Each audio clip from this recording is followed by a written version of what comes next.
What I thought was, it is a little blurry, to be honest with you. We had a little debate in there actually about, once you get down like that and you're trying to just find ways to get the momentum and flip the momentum, and we kind of changed some different lineups.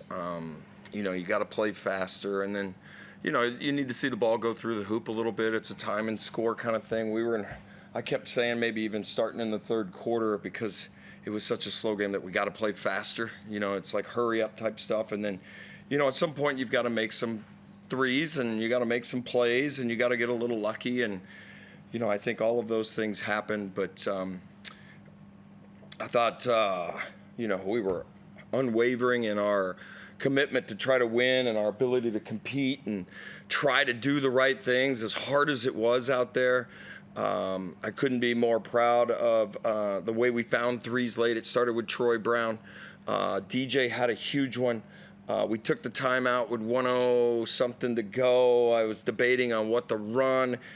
Bryce made a three over JLA that even from my angle, I couldn't see the rim. And that one went in, and there was a couple other plays there probably, right? But for Bryce, I know he wanted to, he's one of the most unselfish superstars I've ever seen. I've been fortunate to coach some of the greats. He's like Tim Duncan. It's unbelievable. 12 assists, 1 turnover, 21 points. He handles the ball. I didn't think we were getting into offense early. He kept yelling at me. I was yelling at him. I was yelling at the other guys. But what was great was the fact that we kept competing, and I just appreciate the commitment to try to win and get better. Before we talk about Bryce, Isaac Humphries in that second quarter, I think maybe 6 of Bryce's assists were finding Isaac under the rim. Just kept the scoreboard ticking over when it needed to. Yeah, well, it's a huge part of our offense, but it's also a huge part of our defense. Those two have been unbelievably connected on both sides of the ball. They're in more pick and rolls, whether it's offense or defensively, than any two people, on the team. And their communication and their willingness to try to get it right has just been extraordinary in the short amount of time that we've been together. That was probably our only offense in that stretch that was keeping us alive.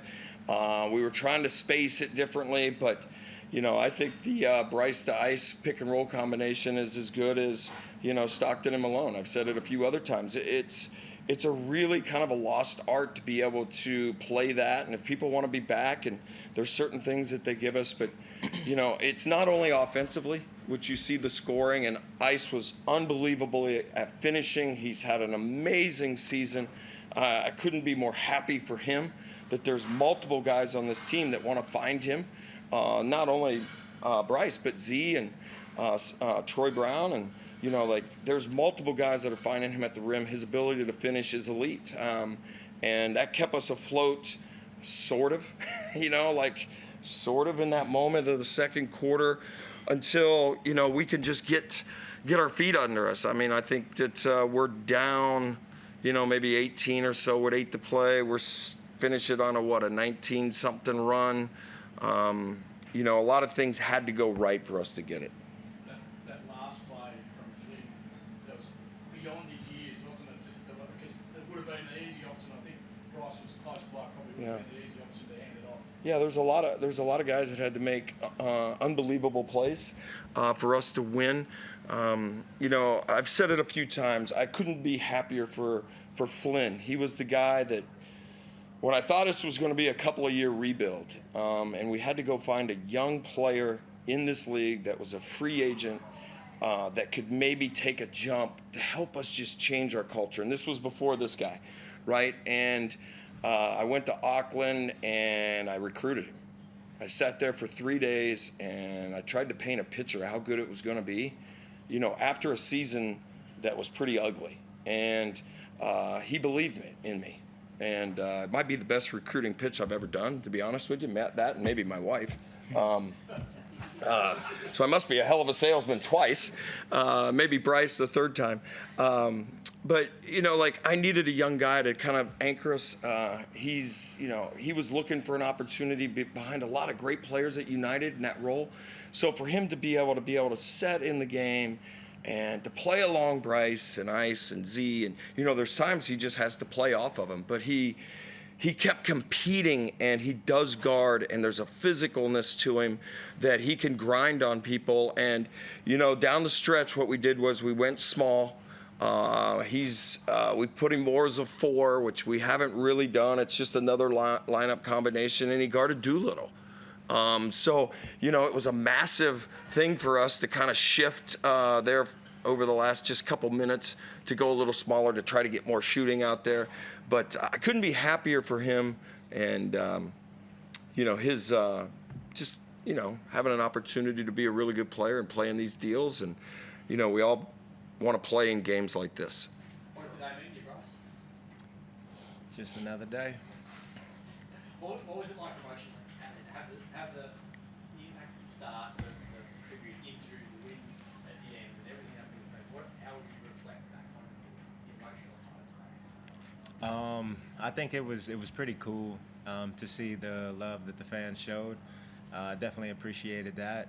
It was fun hearing the boos at the free throw line, and then, you know, even weirdly, it seemed like every time I scored, I'd hear subtle claps. So it was weird in a good way, something I've never experienced before. And I know that's not the result the Red Army wanted, but they definitely got the show they were looking for, I'd say.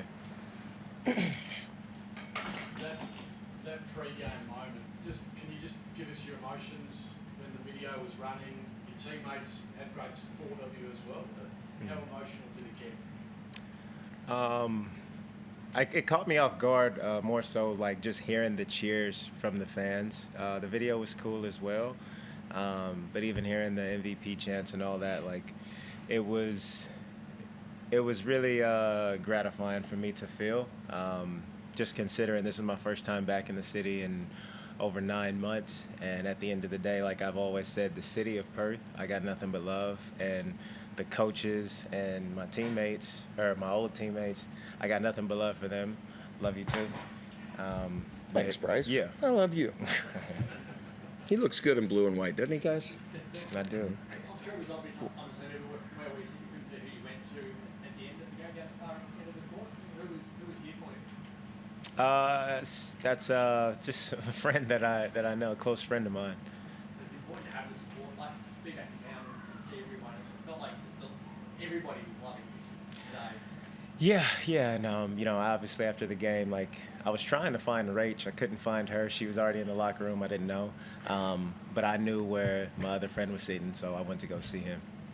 Bryce, I can speak to this personally. I was 6 years old when you first came to Perth, right? And you were a big part of why. Jeez, wow. You were a big part of why I fell in love with basketball myself, right? And you had a profound impact on not only the community, but in particular the youth of the community. And you were the face of the city. Were you able to get a feel for that coming back in tonight? Yeah, definitely. I think seeing a lot of the kids coming up and, you know, wanting pictures and stuff like that, I wanted to be sure in the times where I was ready, I can sign as many autographs as I can while, you know, not losing my focus. But again, Perth is always the city's always gonna have a soft spot for me. So it's no love lost. Playing some tight games in this building, how does that one compare to some of the other leagues here? This is top of the list because, to be honest with you, I have no memory of the fourth quarter. Like, it was such a blur. I'm going to go home, probably just watch the fourth quarter over again. I'm going to watch the whole game. But, the first 3 quarters aren't pretty. Yeah, Yeah, but skip this that. was Just crazy. fast forward. Absolutely crazy. It's the wildest game I think I've ever been a part of in my life. Can I dive into that combination, obviously, with yourself and Isaac and obviously Zion as well? You became more of a facilitator to start the game just because you were taking what the defense was giving you. How special is it playing with those two type of guys night in, night out? It's good to see you again. I ain't seen you in a minute.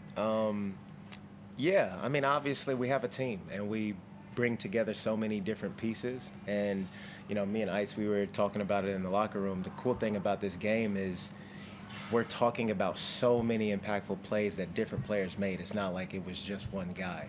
And coming down the stretch, it was damn near everybody that was on the floor. Whitey comes in, hits a big three while we're trying to get the momentum going. Flynn, obviously, the game-winning layup. Ice was just tremendous. He gets the big block. Z with his playmaking. And, it's just tremendous. But that's what it takes to win ball games. And it felt good. Like, that was the true definition of a team win. Mike, is this the best win of the season so far in your opinion for the team? Yes. Why is that? Is it the comeback from behind? We're building everything from scratch. There's been no winning culture with the 36ers, so to speak, since I don't even know when.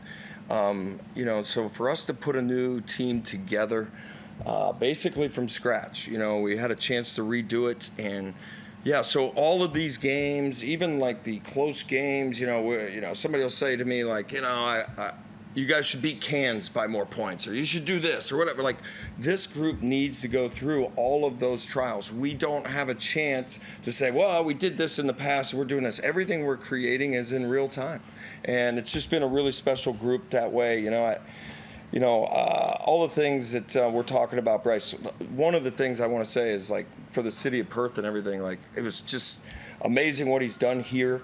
But I really thought he was leaving the league, and I thought that was really, really bad for the NBL. And it was really like, obviously I was excited when he came to Adelaide, but for the NBL, it is such a special thing to have a player like this. And he's playing a new position for me. He's a point guard now.